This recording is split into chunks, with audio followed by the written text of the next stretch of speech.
Toužíte po soukromí, velké zahradě s bazénem a jste milovníci předválečné klasiky? Pak je tato prvorepubliková vila ze 30. let právě pro vás. Pojďme se na ní podívat. Samotné přízemí tvoří přijímací sál, odkud vedou dveře do obývacího pokoje, kuchyně s jídelnou, koupelny a samostatné toalety. Z obývacího pokoje je přístupná ložnice. V průběhu let byl interiér i exteriér domu citlivě rekonstruován tak, aby byl zachován genius loci s nádechem klasických prvků historie.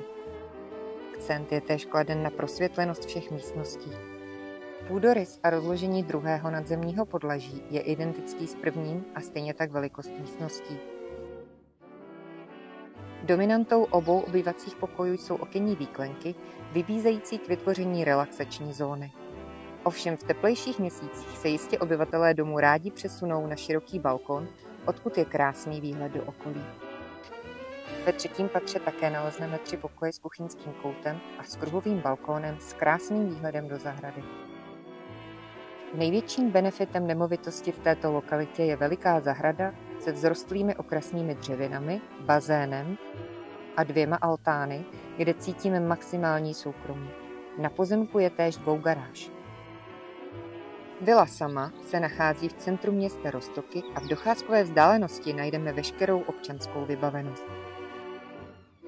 Obec samotná se nachází severně od Prahy na levém břehu řeky Vltavy a je velmi žádanou lokalitou díky blízkosti hlavního města a krásné přírody.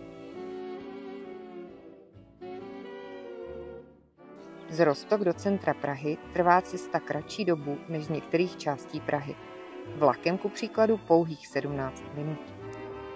Zaujala vás tato mimořádná nemovitost? Přijďte se okouzlit její jedinečnou atmosférou.